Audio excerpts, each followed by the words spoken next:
네, 오늘 하나님 말씀 창세기 45장 1절부터 8절. 하나님 말씀 창세기 45장 1절부터 8절. 우리 한 목소리로 하나님 말씀 같이 읽겠습니다. 시작. 요셉이 시종하는 자들 앞에서 그 정을 억제하지 못하여 소리질러 모든 사람을 자기에게서 물러가라 하고 그 형제들에게 자기를 알리니 그때 그와 함께한 다른 사람이 없었더라. 요셉이 큰 소리로 우니 애굽 사람에게 들리며 바로의 궁중에 들리더라. 요셉이 그 형들에게 이르되 나는 요셉이라. 내 아버지께서 아직 살아 계시니까. 형들이 그 앞에서 놀라서 대답하지 못하더라. 요셉이 형들에게 이르되 내게로 가까이 오소서. 그들이 가까이 가니 이르되 나는 당신들의 아우 요셉이니 당신들의 애굽의 판자라. 당신들이 나를 이곳에 팔았다고 해서 근심하지 마소서. 한탄하지 마소서. 하나님이 생명을 구원하시려고 나를 당신들보다 먼저 보내셨나이다. 이 땅에 2년 동안 흉년이 들었으나 아직 5년은 밭갈이도 못하고 추수도 못할지라. 하나님이 큰 구원으로 당신들의 생명을 보존하고 당신들의 후손을 세상에 두시려고 나를 당신들보다 먼저 보내셨나니 그런즉 나를 이리로 보내니는 당신들이 아니요 하나님이시라. 하나님이 나를 바로에게 아버지로 삼으시고 그 온 집의 주로 삼으시며 애굽 온 땅의 통치자로 삼으셨나이다. 아멘. 지난 금요일 날 잠시 이제 언급한 내용으로 제가 그 정확한 출처를 기억하지 못해서 나누지 못했는데 목회 데이터 연구소의 지용근 대표가 최근에 총 12,300명의 그리스도인들에게 대상으로 조사해서 발표한 한국교회 진단 리포트라고 하는 연구 결과가 있습니다. 이 결과를 통해서 나타난 한국 교회의 두드러진 현상 가운데 주목해야 할 한 가지가 신앙의 내향화라는 것입니다. 쉽게 얘기해서 자기 자신과 우리라는 이슈와 이 틀 안에만 갇혀 있는 신앙생활을 일컫는 말로서 예배를 통해서 은혜 받고 성도들과 교제와 친분교를 나누는 것은 좋은데 교회 밖에 있는 선교나 사회에 대한 이슈에 대해서는 상대적으로 현대 그리스도인들의 관심이 현저히 떨어져 있다. 그러니까 자기중심적인 신앙, 이걸 다른 말로 하면 신앙의 사사화라고 말합니다. 그러니까 결론적으로 현재 대한민국의 많은 성도님들이 자신의 신앙의 만족, 또 교회 안에서의 영적인 생활, 이거에는 관심이 많지만 교회 밖의 이슈에 대해서는 관심이 너무 적다라고 하는 겁니다.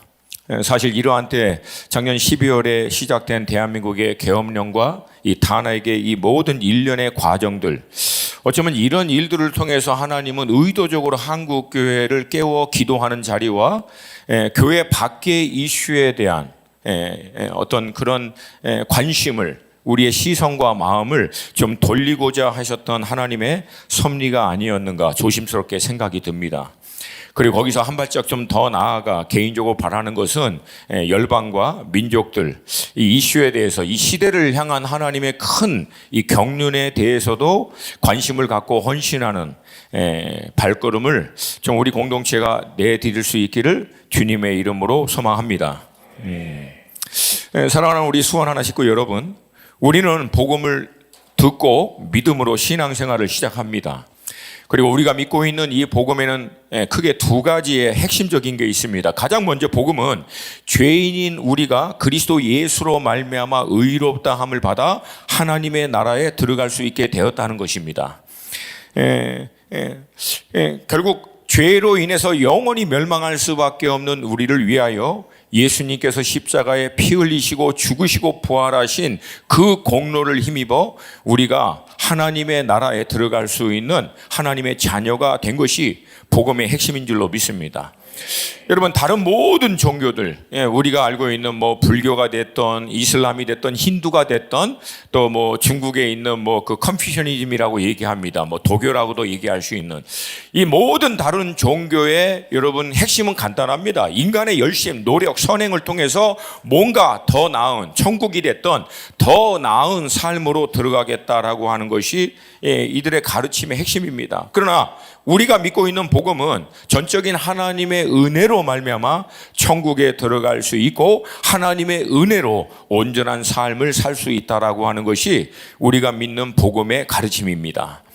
둘째로 복음은 이제 더 이상 죄인인 내가, 불완전한 내가 내 삶의 주인이 아니라, 여러분 그런 삶의 결론은 늘 불안과 걱정과 염려죠. 왜냐하면 삶의 주체인 우리 자신이 불완전한 존재이고 연약한 존재이기 때문에 그렇습니다. 그러나 복음을 믿고 받아들이고 난 다음엔 더 이상 내가 내 삶의 주인이 아니라 나를 위하여 십자가에 죽으시고 부활하신 주님이 삶의 주인이심을 믿고 그분을 따라가는 것이 복음의 메시지인 줄로 믿습니다. 그래서 주님은 이 복음의 말씀을 선포하고 난 다음과 같이 얘기합니다. 수고하고 무거운 짐진 자들아 다 내게로 오라. 내가 너희를 쉬게 하리라. 주님의 멍에를 메고 주님께 배우라고 얘기합니다. 왜냐하면 그 멍에는 실제적으로 주님과 함께 매는 멍에이기 때문에 그 멍에를 메고 주님을 쫓아가는 삶을 상대적으로 훨씬 쉽고 가볍다라고 얘기합니다. 목마른 자에게도 생수의 강 대신 예수님께 나오면 성령이 그 안에서 생수와 같이 터져나 더 이상 목마르고 부족한 삶이 아니라 하나님의 전적인 은혜로 말미암아 성령의 역사로 공급함을 받는 삶으로 들어갈 수 있다고 약속하십니다. 핵심은요, 내가 주체된 삶에서 주님이 주체된 삶으로의 전환입니다. 그리고 이러한 삶으로 들어가기 위해서 주님이 우리에게 도전하신 첫 번째는 바로 자기 부인입니다. 그러니까 자기 중심적인 삶의 방식, 자기가 주인된 삶을 내려놓고 이제 목자 되신 그 주님, 나보다 나를 더 잘 아시고 나를 향한 최선을 나보다도 더 잘 아시는 그분의 완전한 계획과 그 경륜에 따라 신뢰함으로 따라가는 것이 여러분 신앙의 본질인 줄로 믿습니다. 근데 문제는 뭘까요? 이 주님이 주체가 되는 삶으로서의 전환이 이게 말처럼 참 쉽지 않다는 사실이에요. 그리고 그 결과 내가 주체된 삶으로 인해서 우리는 필연적으로 앞에 언급한 대로 신앙의 내향화, 다른 말로 하면 신앙의 사사화, 자기 자신에게 집중된 신앙의 틀에서 벗어나는 게 참 힘들다라고 하는 것입니다. 물론 신앙의 근본적인 변화는 자기 내적인 변화를 통한 것임을 믿습니다. 근데 이 내적인 근본적인 변화를 추구하는 것과 내적인 것에만 관심을 두고 있는 신앙생활은 근본적으로 차이가 있습니다. 그런 면에서 오늘 제가 여러분과 나누고자 하는 본문의 주인공인 이 요셉이라고 하는 인물은 우리에게 철저히 자기 중심적인 한 사람이 어떻게 놀라운 하나님의 중심의 사람으로 변화되었는지를 보여줍니다. 그리고 마지막에 이르러서는 자기 자신만이 아니라 자기 가족, 거기서 더 넘어 그 시대를 살고 있는 인생 전체를 향한 하나님의 큰 경륜을 깨닫고 그 경륜을 이루어가는 하나님의 사람으로 빚어지고 쓰임받게 되는 것을 보여주고 있습니다. 저는 오늘 이 말씀을 통해서 현대 우리 대한민국의 그리스도인들이 빠지기 쉬운 이 신앙의 사사와 여기에 갇혀있는 우리의 모습을 좀 벗어버리고 시대를 향한 하나님의 큰 경륜 가운데 동참하고 들어갈 수 있는 믿음의 돌파가 우리 가운데 있기를 주님의 이름으로 축복합니다. 요셉 하면 여러분 가장 먼저 떠오르는 게 뭘까요? 아버지 야곱의 특별한 사랑을 받은 자의 그 특혜의 표시, 무슨 옷이죠? 채색옷. 채색옷. 그걸로 인하여 형들의 그 시기와 질투를 얼마나 많이 받습니까? 그 다음에 요셉의 두 번째 특징은 하나님이 요셉에게 주신 그 특별한 꿈으로, 근데 사실 이 꿈 때문에 형들의 시기와 질투를 또 더 받습니다. 여러분 상상을 해보면 그 어린 그 청소년 같은 요셉이 그 채색옷 휘날리면서 그 눈에 되게 거슬리잖아요, 형들이 볼 때는. 그리고 형들 중에서 어느 누구도 관심이 없고 궁금해하지도 않았던 그 꿈 얘기를 합니다. 그 꿈의 내용이 뭐예요? 형들의 법집단이 자기 볏집을 향해서 절하는 거 아니에요. 하늘의 해와 달, 부모를 상징하고 형들의 모든 별이 자기 별을 향해서 여러분, 그런 꿈 얘기 듣고 누가 기뻐하겠습니까? 누가 좋아해요? 그것도 막 채색 옷 이렇게 막 흩날리면서. 안타깝게도 요셉은요, 그 꿈이 분명히 하나님께로부터 오고 채색 옷이라고 하는 특별한 사랑도 하나님의 허락하신 것은 맞아요.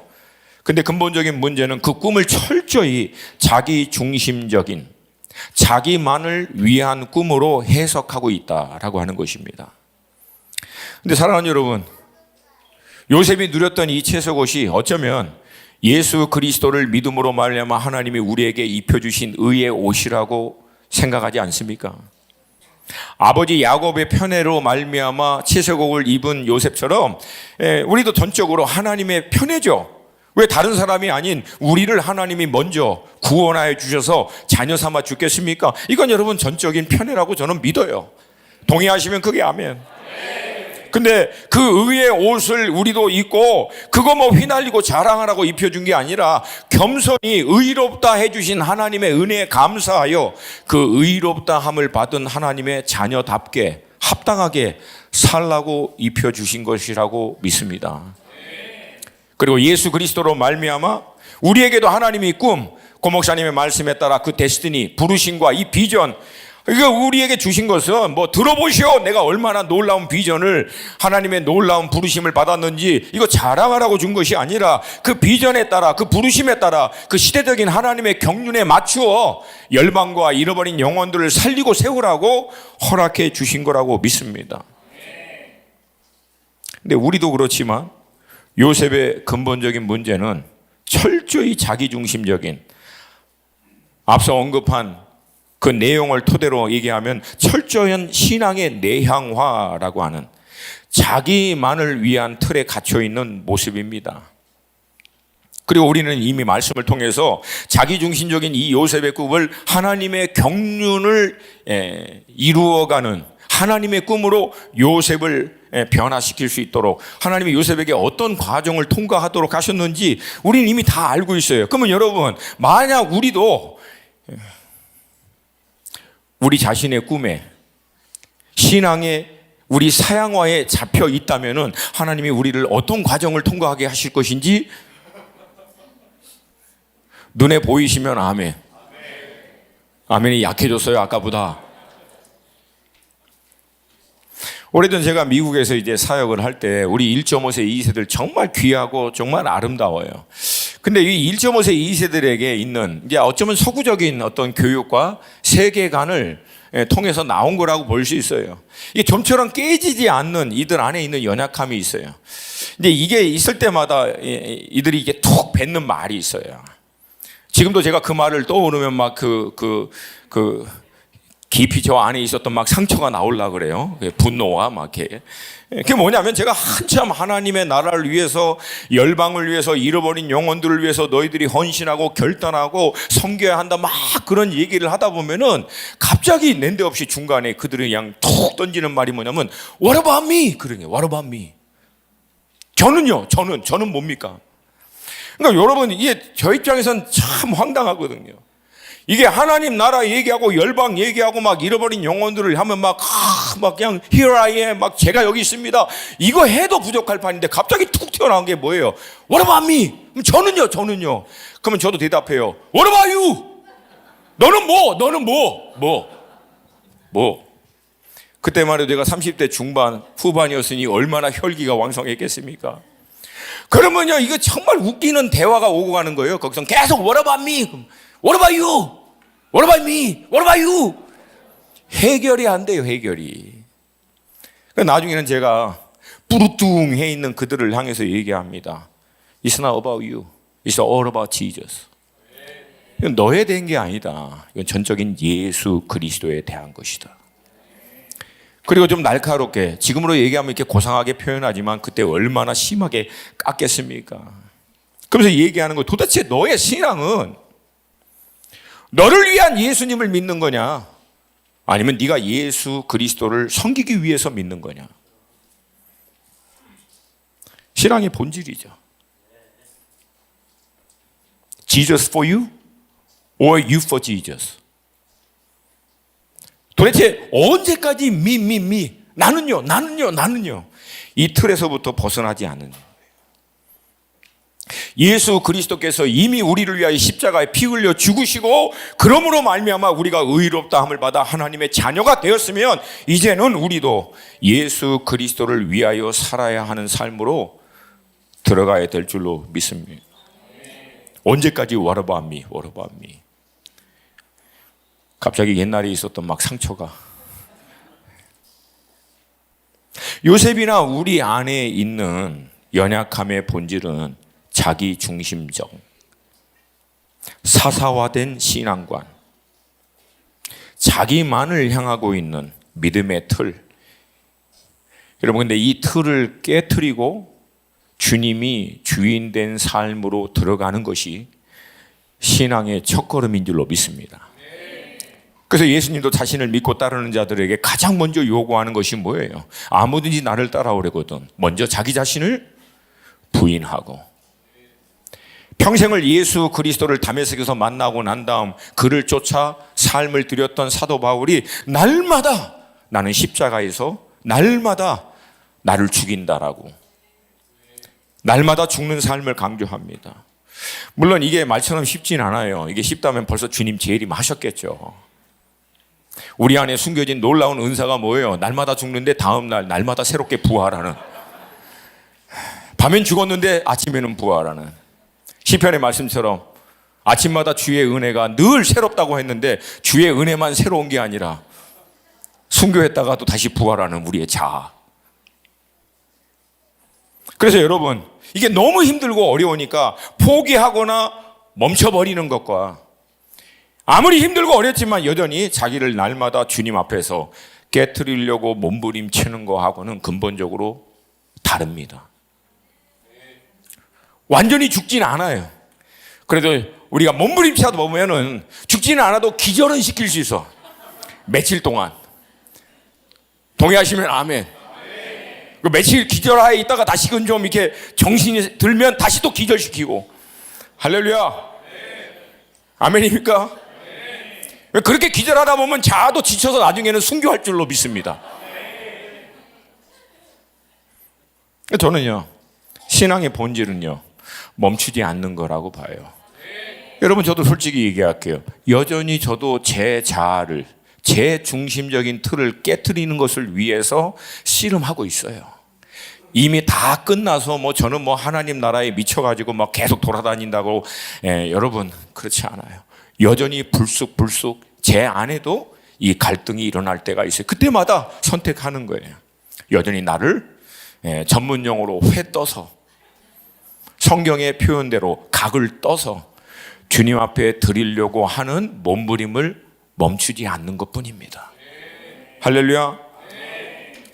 자신만을 위한 꿈에 갇혀있던 요셉을 하나님의 경륜을 이뤄가는 꿈으로 인도하기 위해, 여러분, 하나님께서 요셉의 인생 가운데 행하신 일이 뭡니까? 고난이에요. 고난입니다. 그러니까 우리는 고난을 통과하지 않으면 자기 자신에게만 갇혀있는 신앙의 틀이라고 하는 것을 점처럼 깨기가 쉽지 않습니다. 물론 고난이 있기 전에 먼저 깨는 자에게는 복이 있을지어다. 가장 먼저 하나님이 요셉의 인생 가운데 행하신 일이 뭡니까? 아버지 야곱의 특혜로부터, 그 사랑으로부터 요셉을 떨어뜨린 거예요. 물론 형들의 시기와 질투로 인해서 그게 원인이 되어 요셉이 결국은 애굽의 노예로 팔려간 것은 맞지만, 하나님이 그걸 통해서 하나님의 완전한 경륜을 요셉의 인생 가운데 그 시대를 향한 당신의 뜻을 이뤄가는데 사용하신 것은 맞아요. 근데 여기서 우리가 오해하지 말아야 될 것은, 그렇다고 해서 형들이 요셉을 시기하고 질투해서 노예로 팔아버린 것 자체가 정당화될 수는 없습니다. 나중에 형들도 그 사실을 깨닫고 회개합니다. 이제 요셉은요, 특혜를 받는 자에서 비참한 노예로 전락해서 애굽의 바로 왕의 친위 대장인 보디발의 집으로 팔려갑니다. 하루아침에 인생이 그냥 바닥으로 떨어진 거죠. 근데 여기서 우리가 주목해서 봐야 할 대목이 있어요. 분명 하나님은 요셉 자신과 그 시대를 향한 하나님의 경륜을 이루기 위해서 요셉으로 하여금 고난 가운데 들어갈 수 있도록 했지만 여전히 하나님이 그 고난의 한복판에 있는 요셉과 함께 하셨다는 거예요. 창세기 39장 2절 말씀 우리 같이 한번 읽습니다. 시작. 여호와께서 요셉과 함께 하심으로 그가 형통한 자가 되어 그의 주인 애굽 사람의 집에 있으니, 그 결과 이어지는 3절에서는 그의 주인이 여호와께서 야훼예요. 야훼, 이스라엘의 하나님을 일컫는 그와 함께 하심을 보며라고 기록하고 있어요. 그러니까 비록 하나님께서 요셉을 고난 가운데 들어가도록 허락은 하셨지만 그 고난의 현장 가운데 있는 요셉과 하나님 함께하고 계셨습니다. 우리의 삶에서도 어떤 이유든 우리를 향한 하나님의 경륜을 이루기 위해서 하나님이 우리를 그 고난 가운데 넣으신 것이든 아니면 우리 자신의 연약함 실수를 말미암아 스스로 그 고난 가운데 빠지게 되었든, 여러분 택하신 하나님의 자녀들 가운데 하나님은 여전히 그 고난의 한복판에서도 우리와 함께 하심을 믿습니다. 많은 경우 우리는 고난의 그 현장에서 하나님이 보이지는 않아요. 느껴지지도 않고. 근데 많은 믿음의 사람들이 결국 그 고난의 모든 여정을 통과하고 난 다음 돌아본 다음 공통적으로 뱉는 말이 뭐예요? 바로 그 고난의 현장 가운데 하나님이 함께 하셨다는 사실이에요. 할렐루야.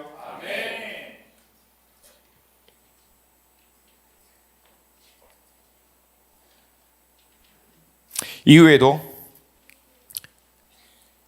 요셉은 은총을 통해서 보디발의 집에 가정 총무가 되어 놀라운 하나님의 은혜를 누리기는 했지만 안타까운 것은 여전히 하나님의 경륜을 깨닫지 못하고 있었다는 거예요. 보디발의 집에서도 열심히 하고 회복되어 요셉이 바라던 것은 뭐예요? 아버지 야곱의 특별한 사랑이 있는 품으로 돌아가는 거예요. 그러니까 하나님의 경륜을 이해할 수 없었던 거죠. 여러분 그 결과가 뭡니까? 하나님은 요셉에게 더 큰 고난으로 들어가게 하신 거예요. 보디발의 아내 이 모함을 받아 결국은 감옥에 들어가게 됩니다. 여러분 요셉의 입장에서 보면 참 이게 기가 막힌 사건이 아닐 수 없어요. 왜? 뭘 잘못해서 아니에요. 이유는 딱 합니다. 하나예요. 전문 용어로 하나님과 아다리가 안 맞아서 그래요. 그러니까 여러분 열심히 성실하게 사는 거 중요합니다. 근데 열심히 성실하게 하나님과 안 맞아서 사는 것은 맞을 때까지 하나님이 할 수 없이 우리를 고난 가운데로 인도할 수밖에 없다는 거예요. 자기 중심적인 틀을 깨서 눈을 들어 비로소 하나님의 경륜과 뜻을 이해할 때까지 하나님 여러분 즐거워하겠습니까? 아니죠. 아파하시죠. 왜? 그 고통 가운데 있는 자녀들을 보면서 하나님이 어떻게 즐거워하시겠어요? 그러나 우리도 알잖아요. 자녀들이 바른 것을 깨닫고 온전한 길로 회복하기 위해서는 고통 가운데 있을지라도 그것을 통과할 수 있도록 어느 순간만큼은 그 자리에 두는 것이 부모의 마음이잖아요. 하나님 똑같다는 거예요. 근데 놀라운 것은 그렇게 감옥 안에 들어갔는데도 그 자리에서도 여전히 하나님이 버렸더라? 이렇게 얼굴 표정들이 다들 어두워요. 하나님이 함께 하셨어요. 할렐루야. 그래서 간수장으로부터 또 특혜를 받습니다. 여러분 요셉이라고 하는 인물을 보면은 이 특혜가 따라다니는 사람이에요. 따라다니는 사람. 노예에 있을 때도 특혜가 있었고 감옥에 가도 특혜가 있었고. 창세기 39장 21절 우리 같이 읽습니다. 시작. 여호와께서 요셉과 함께 하시고 그에게 인자를 더하사 간수장에게 은혜를 받게 하시매. 감옥에서도 여호와께서 요셉과 함께 하심으로 간수장의 특혜를 받고 그가 행하는 모든 일이 형통하도록 해 주셨습니다. 여러분 그때마다 요셉이 뭘 생각했을까요? 똑같아요. 감옥에서 빨리 나와 아버지의 특별한 사랑이 있는 품으로 돌아가는 거예요. 떡가논과 이 술가논의 꿈을 풀어주고 난 다음에 요셉이 호소하던 내용을 보면은 여전히 그가 간절히 원했던 한 가지는 뭐예요? 아버지의 사랑의 품으로 그 특혜를 받는 채색 옷을 입었던 그때 그 시절로 돌아가는 거예요. 그런 그에게 결정적인 이제 기회가 찾아온 거죠. 말씀드린 대로 이 바로의 두 관원, 떡관원과 술관원이 꿈을 꿉니다. 그 꿈으로 말미암아 그들의 낯빛이 근심에 쌓여 있자 요셉이 그 낯빛을 살피면서 어찌하여 근심하고 있느냐 묻고 난 다음 그들의 꿈 이야기를 듣고 그 꿈을 풀어서 결국은 그 풀어진 내용대로 한 사람은 심판을 받고 한 사람은 회복됩니다. 그때 요셉이 뭐라고 얘기합니까? 나를 잊지 말아달라고. 나를 잊지 말아달라고. 나는 여기에 갇혀 있을 사람이 아니고 그런 죄를 진 사람이 아니라고 간절히 호소합니다. 그리고 이제 풀어지고 난 다음에 요셉이 얼마나 기다렸을게요. 하루 이틀, 한 주, 두 주. 오매불망 소망하며 기대하며 드디어 그 채색 옷을 입고 아버지의 특별한 사랑을 받던 그 품으로 돌아갈 수 있는 날이, 결정적인 그 날이 올 것을 간절히 기다리고 있었죠. 근데 여러분, 기다려도 소식이 와요, 안 와요? 안 와요. 그리고 그는 오랜 침묵의 시간을 통과합니다. 그리고 그 이유를 성경은 다음과 같이 얘기합니다. 창세기 40장 23절 함께 읽습니다. 시작. 술 맡은 관원장이 요셉을 기억하지 못하고 그를 잊었더라. 여러분, 이게 상식적으로 이게 말이 됩니까? 이게 어떻게 잊을 수가 있어요? 이건 잊으려고 뜻을 정해도 이거 잊을 수 있는 문제예요, 아니에요? 아니죠. 이건 뭐라고 얘기할 수 있을까요? 이건 결국 하나님의 섭리라고, 이외에는 달리 설명할 방법이 없어요. 여러분, 그렇게 요셉은 영원히 잊혀진 자로 2년의 시간을 보냅니다. 성경은 이 2년의 침묵, 이 2년의 잊혀진 자의 시간 동안 요셉의 인생 가운데 어떤 일이 있었는지를 기록하고 있지 않아요. 그러나 제가 이전에 늘 말씀드린 대로 저는 이제 25살부터 묵상을 이제 해와서 지금 뭐 거의 한 30년이 넘게 묵상을 해왔죠. 내가 묵상을 하면서 깨달은 것이 있어요. 그래서 뭐냐면 기록되어 있는 말씀을 이해하고 깨닫는 것보다도 이 말씀의 기록과 기록 사이에 있는 여운, 이 묵상을 통해서 깨닫는 놀라운 하나님의 비밀을 이해할 때가 많다라고 하는 거예요. 별로 동의를 안 하세요. 얼굴 표정. 그러니까 이게 보여요. 문맥의 흐름에 따라. 사실 2년이 지나고 난 다음 바로가 꿈을 꿉니다. 이거 하나님이 주신 거죠. 그리고 결국은 하나님께서 2년의 침묵 이후에 요셉으로 하여금 그 감옥에서 나오도록 하나님이 역사하십니다. 그러니까 질문은 이거예요. 그 도대체 2년 동안 요셉의 삶 가운데 어떤 변화가 있었는가?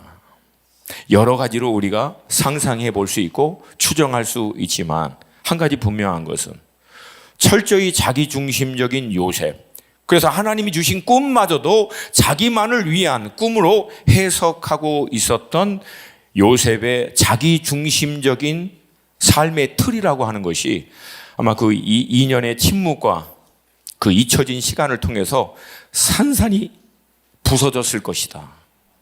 그리고 결국은 뭘 깨달았을까요? 인생의 주체가 자기가 아니라 하나님인 것을. 아멘입니까? 동의하십니까? 아무리 열심히 성실히 해도 결국은 하나님이 아니면 안 된다라고 하는 거예요. 보디발이 노예로 팔렸을 때도 그의 유일한 관심은 아버지의 특별한 사랑을 받고 채색 옷을 입고 누리던 때로 돌아가는 거예요. 감옥 안에서도 여전히 회복되어 그 시간으로 돌아가는. 가장 근본적인 문제가 그 특혜와 은혜를 받은 자리에서도 여전히 해결되지 않은 것은 뭐예요? 그가 그렇게 소망하면 소망할수록, 그리고 열심히 했어요, 성실하게. 근데 여러분 잘 들으세요. 열심히 하고 성실히 하면 할수록 그는 자기가 소망하고 기대하는 삶에서부터 점점 더 멀어집니다. 특별한 아버지 야곱의 사랑과 채색 옷을 다시금 누리는 삶에서부터 더 멀어져요. 여러분, 이 과정을 통해서 우리가 잘 알 수 있는 건 요셉 얼마나 성실하게 열심히 살았습니까? 근데 그 열심과 성실함이 뭐예요? 자기 자신만을 향해, 자기 자신만을 위한 꿈을 이룰 수 있는 열심과 성실한 신앙생활. 여기서 벗어나지 못한다라고 하는 거예요.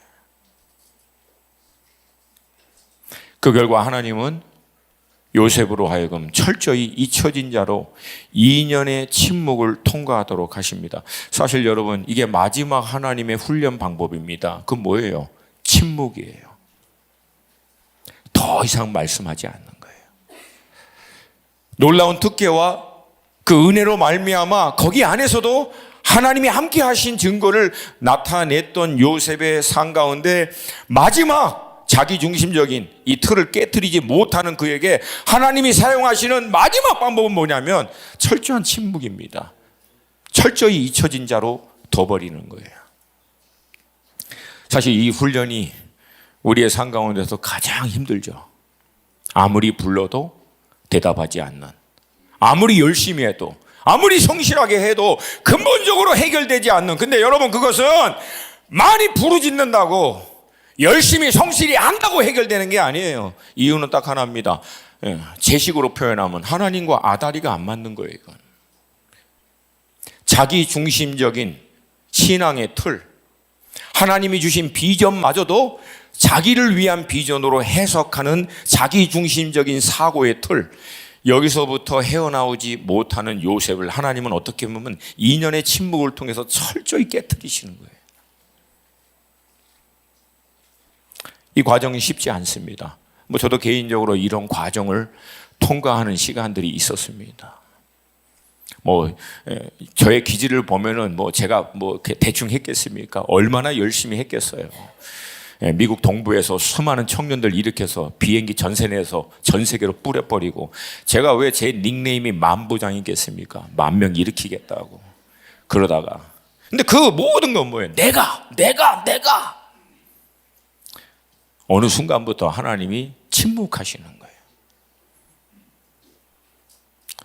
언제까지? 하나님이 하셔야 합니다.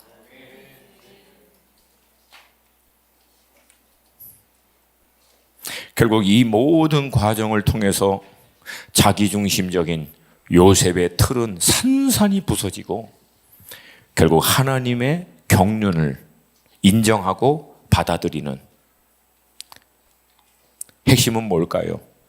도저히 이해할 수 없는 하나님의 경륜, 그것이 무엇이든 하나님 그 뜻대로 되기를 원합니다. 이게 결론 아니겠습니까? 근데 그 경륜을 깨닫는 순간 결국은 하나님은 요셉을요, 그 오랜 침묵을 깨고 감옥에서부터 나오게 하여 바로의 총리로 세워주십니다. 그리고 그 모든 하나님의 섭리를 깨달은 다음 오늘 본문의 말씀을 통해서 요셉이 고백합니다. 45장 5절부터 8절 말씀 같이 읽습니다. 시작. 당신들이 나를 이곳에 팔았다고 해서 근심하지 마소서, 한탄하지 마소서. 하나님이 생명을 구원하시려고 나를 당신들보다 먼저 보내셨나이다. 이 땅에 2년 동안 흉년이 들었으나 아직 5년은 밭갈이도 못하고 추수도 못할지라. 하나님이 큰 구원으로 당신들의 생명을 보존하고 당신들의 후손을 세상에 두시려고 나를 당신들보다 먼저 보내시나니, 그런즉 나를 이리로 보내신 이는 당신들이 아니요 하나님이시라. 하나님이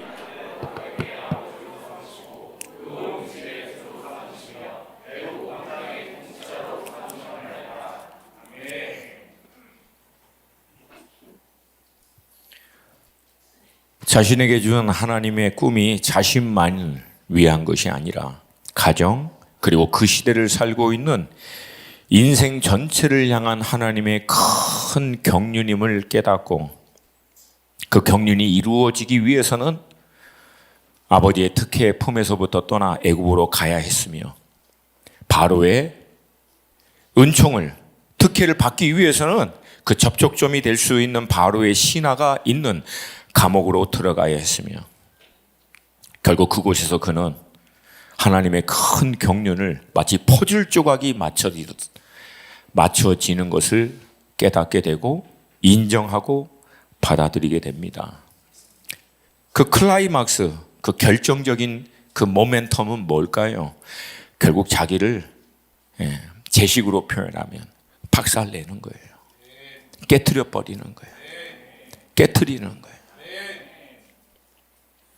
그리고 나서 오늘 본문에서 반복적으로 뭐라고 얘기합니까? 하나님이 보내셨나이다. 나를 당신들보다 먼저 보내신 이는 하나님이십니다. 하나님이 나를 바로에게 아버지로 하나님이 철저히 자기중심적인 사람이 이젠 철저히 하나님 중심적으로 인생 전체를 이해하는 하나님 중심으로 그분의 큰 경륜을 이해할 수 있는 사람으로 바뀌게 됩니다. 여러분, 이 돌파가 여러분과 저의 삶 가운데 있기를 축복합니다. 그렇다면 이 과정에서 형제들은요, 요셉을 시기하고 미워해서 팔았던 이 형제들은 결국 자신들의 죄를 깨닫고 후회하잖아요. 비로소 자신들이 도저히 어찌할 수 없는 그 극한의 상황 가운데 들어갔을 때는 더 이상 시기고 질투가 온데간데 없고 오히려 형제를 향한 사랑으로 서로가 다른 형제를 위해서 희생하는 모습을, 희생하겠다고 결단하는 모습을 보여주지 않습니까? 결국 그 모습을 형제들 안에서 발견하고 난 다음 요셉은 비로소 자신이 요셉인 것을 형제들에게 나타내고 있지 않습니까? 결국 뭐예요? 형제들도 자기를 깨트리는 거죠. 아버지 야곱은요, 야곱도 마찬가지예요. 자신이 그렇게 편애했던 요셉, 그래서 채색 옷을 입히고 편애하여 자기 옆에 품에 두었던 요셉, 그러나 그렇게 옆에 편애하고 보호하고 사랑하고 끼고 있던 그 요셉, 그렇게 하면 할수록 결국은 요셉 어떻게 됩니까? 그 요셉은 결국은 사라져요. 그리고 요셉 다음에 베냐민 또한 자기 옆에 끝까지 지키려고 했지만 그 결정적인 순간에는 야곱이 결국 깨닫잖아요.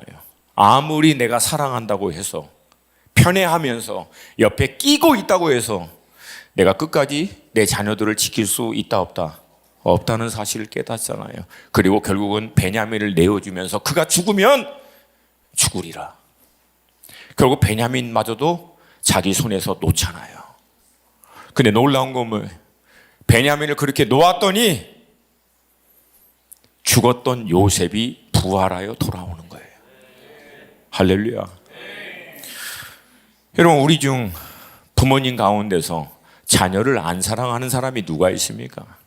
여러분, 우리 자녀들 눈에 넣어도 아프지 않을 만큼 다 사랑하잖아요. 물론 이제 가끔가다 그들이 우리를 격동시켜 그리스도 예수의 장성한 분량에 이르도록 우리를 도와주는 그런 모습도 있긴 하지만 여러분, 사실 우리 자녀들 얼마나 사랑합니까? 뭐 저도 제 자녀들을 요즘 보면서 뭐 제 안에 이게 여성 호르몬이 자꾸만 나와서 그러는지 애들을 볼 때마다 자꾸만 얘들의 어렸을 때 모습이 자꾸만 이렇게 오버랩이 되는 거예요. 그러면서 제 안에 좀 미안한 감정. 왜냐하면 제가 아이들이 어렸을 때는 함께 하지 못한 시간들이 참 많았거든요. 그 미안한 감정, 그리고 좀 이런 것이 막 교차되면서 어떻게 하든지 제 아들들만큼은 좀 잘 됐으면 하겠다라고 하는 마음이 제 안에 왜 없겠어요. 근데 그 아이들이 그렇게 잘 되겠으면 한다는 마음이 있다고 해서 제가 언제까지 옆에 끼고 얘네들을 보호하고 지킬 수 있겠습니까? 영원히 안 되죠. 결국은 누가 우리 자녀들을 지키고 보호해 주는 것이 가장 안전합니까? 하나님이시죠. 그러니까 여러분, 부모님 여러분, 어느 순간 여러분들이 결단하셔야 돼요.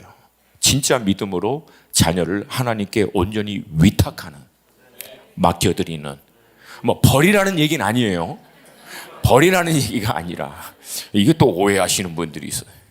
버리라는 얘기가 아니라 결국 우리 자녀들을 영원히 안전하게 보장하고 지킬 수 있는 분은 주님이시다.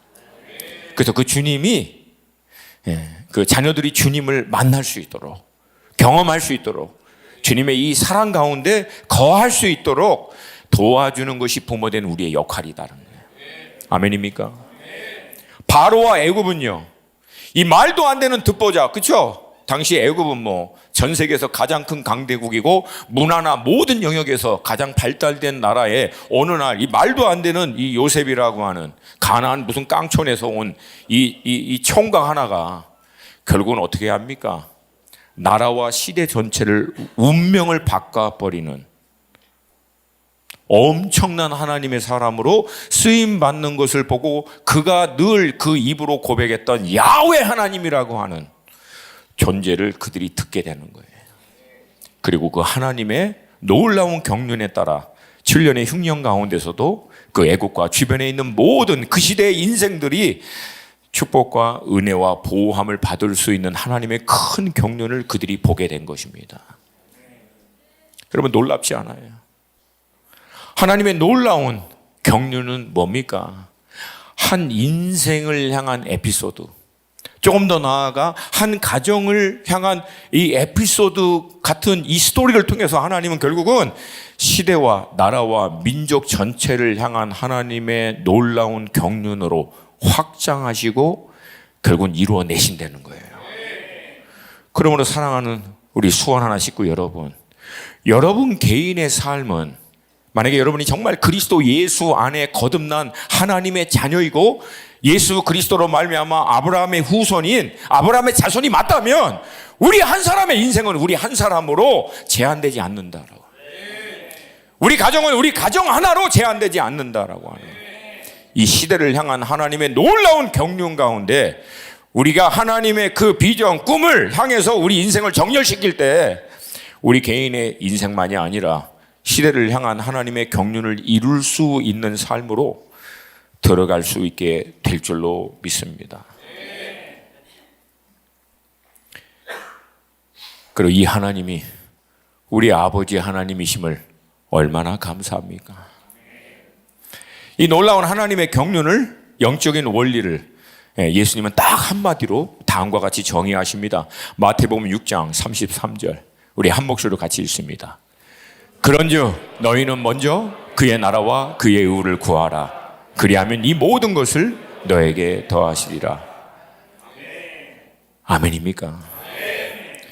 저는요, 이 놀라운 하나님의 경륜이 이 나라 이 민족 위에 여전히 역사하심을 믿습니다. 오, 할렐루야. 네, 반드시 기름 부음 받은 종이 될지어다. 저는요, 여전히 하나님의 경륜이 이 나라 이 민족 위에 있음을 믿습니다. 말씀을 근거로 해서 반드시 하나님이 이 나라 가운데 그분의 완전한 경륜을 이룰 줄로 믿습니다. 근데 조건은 딱 하나예요. 그 하나님의 경륜에 자기중심적인, 우리중심적인 이 틀을 깨고 대한민국 교회가 그 교회 지체를 이루고 있는 우리 한 사람 한 사람이 그 하나님의 꿈에 정렬할 때 하나님은 당신의 완전하신 경륜을 이 나라 이 민족뿐만 아니라 이 시대를 향한 당신의 경륜을 이루는 통로로, 복의 근원으로 여러분과 이 공동체를, 교회를 사용할 줄로 믿습니다. 이 놀라운 영적인 돌파와 확장이 여러분의 삶 가운데 있기를 주님의 이름으로 축복합니다. 다 함께 자리에서 일어나시겠습니다.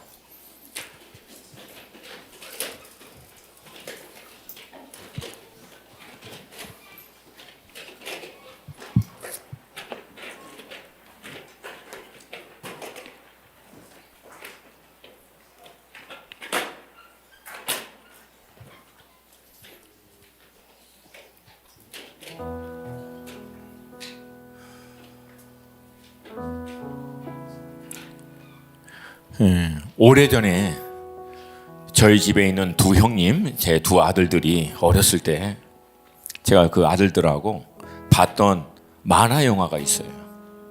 거의 한 14년 전이에요. 그 만화 내용이 얼마나 저한테는 충격적이었냐면 지금도 기억하고 있는 거예요. 그 만화 제목이 앤트라고 하는 개미들이라고 하는 만화인데요. 그 만화 내용은 되게 간단합니다.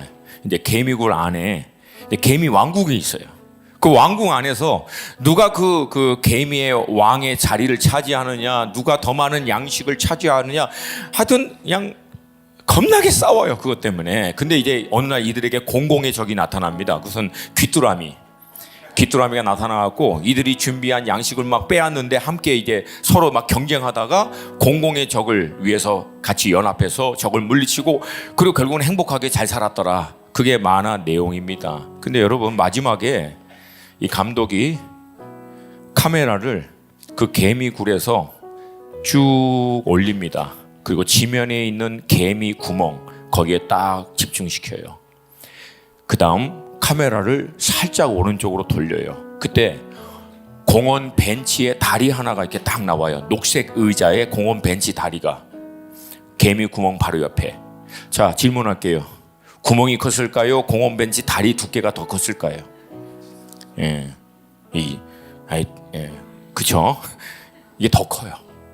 그러고 난 다음에 카메라를 더 들어요. 그리고 푸른 초장으로 수많은 나무로 뒤덮인 공원 전체를 보여줍니다. 이미 개미 구멍은요, 기억에도 없습니다. 근데 거기서 멈추지 않고요, 카메라를 더 듭니다. 끝없이 펼쳐지는 푸른 하늘과 구름과 새들, 이것들을 딱 보여주면서 음악과 함께 이 만화 영화 스토리는 딱 끝납니다.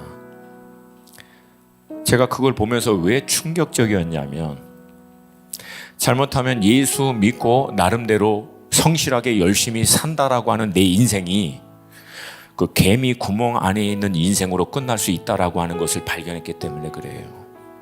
복음은 그 개미 구멍에서 나오라는 거예요. 네가 왕 되려고 하는 자리에서 더 많이 어떻게든지 거기 안에서 먹고 올라가 봐야 개미 굴이라는 거예요. 거기서 나오게 하는 게 복음인 줄로 믿습니다. 그리고 하나님의 나라에 들어가라는 거예요. 하나님의 나라에 동참하라는 거예요. 동의하십니까? 동의하십니까? 언제까지 우리가 개미굴 안에 있으면서 나는요, 내 꿈은요, 내가 원하는 거는, 내 삶은, 내가 누릴 수 있는 것은, 이거 언제까지 얘기하겠습니까? 여러분, 우리 주님도 하늘의 영광과 보좌를 포기하시고 이 땅에 내려오신 이유는 하나예요. 우리를 그 개미굴에서부터 나오게 하려고. 그리고 하나님의 나라의 이 경륜에 동참하여 영원한 하나님의 나라의 유업을 이을 자로 우리를 구속하기 위해서 우리에게 오신 줄로 믿습니다. 우리가 신앙생활을 열심히 하고 성실하게 하면서도 빠지기 쉬운 덫이 뭐냐면, 내가 원하는 꿈, 내가 원하는 것을 이루기 위한 신앙의 열심과 성실함에 갇혀버릴 수 있다는 거예요. 그거는 여러분 아무리 열심히 하고 아무리 성실하게 해도 결국 개미굴입니다. 결정적인 돌파는 눈을 들어서 하나님의 나라의 경륜, 그분이 어떤 분이신지를 아는 지혜인 줄로 믿습니다. 그리고 거기에 내 인생을 정렬시킬 때 우리 개인의 인생은 개인의 인생으로 끝나는 것이 아니라 이 시대 가운데 놀라운 하나님의 경륜을 이루는 삶으로 들어가게 될 줄로 믿습니다. 여러분과 우리 공동체가 그 삶으로 들어갈 수 있기를 주님의 이름으로 축복합니다. 물론 쉽지 않아요. 날마다 싸워야 합니다. 왜? 죄인된 우리의 경향은 계속해서 자기 사사와 자기 내면의 이슈, 관심, 여기에 끊임없이 우리를 가두려고 할 때가 많아요. 그때마다 여러분 멈추지 마시고 포기하지 마시고 다시금 나를 그리스도와 함께 십자가에 못 박아 내 안에 예수가 살게 하여 주셨, 예수의 뜻이 이루어지는 삶이 되게 하여 주시옵소서. 동의하시면 크게 아멘. 오늘 이 돌파를 위한 결단이 우리 가운데 있기를 원합니다. 우리 다 함께 좀 두 손 들고 주님의 이름 한번 부르고 기도할 때, 주님, 내 중심적인 모든 틀이 깨어지게 하여 주시옵시고 하나님의 경륜으로 들어갈 수 있도록 성령님 역사하여 주시옵소서. 개미굴 안은 성경해도 개미굴입니다. 높이 올라가도 개미굴이에요. 잘 먹고 잘 살아도 개미굴이에요. 여러분, 거기서 나오는 게 복음의 시작입니다. 복음의 시작이에요. 내 영혼아 깨어날지어다. 내 영혼아 깨어날지어다.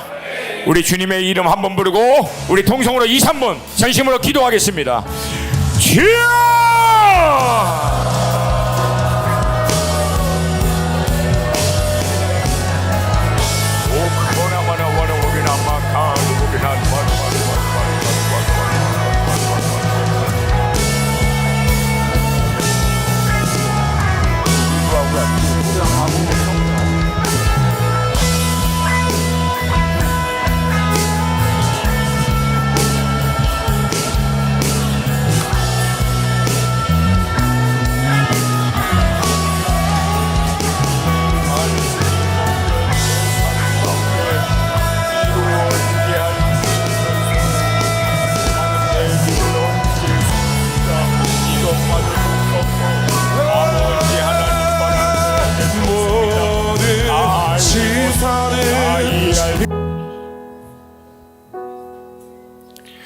우리 자신에 매여 있는 우리의 모든 생각과 마음의 틀을 깨고 하나님의 큰 경륜으로 우리 인생이 정렬될 수 있도록 성령님 우리 안에 거룩한 갈망의 불을 새롭게 부어 주시옵소서. 비록 힘들고 어렵지만 날마다 그리스도와 함께 십자가야 못 박혀 내 중심적인 모든 내 자아가 꺾이게 하여 주시옵시고 내 안에 예수의 꿈이 새롭게 일어나게 하여 주시옵소서. 하나님의 놀라운 경륜을 향한 갈망이 일어나게 하여 주시옵소서.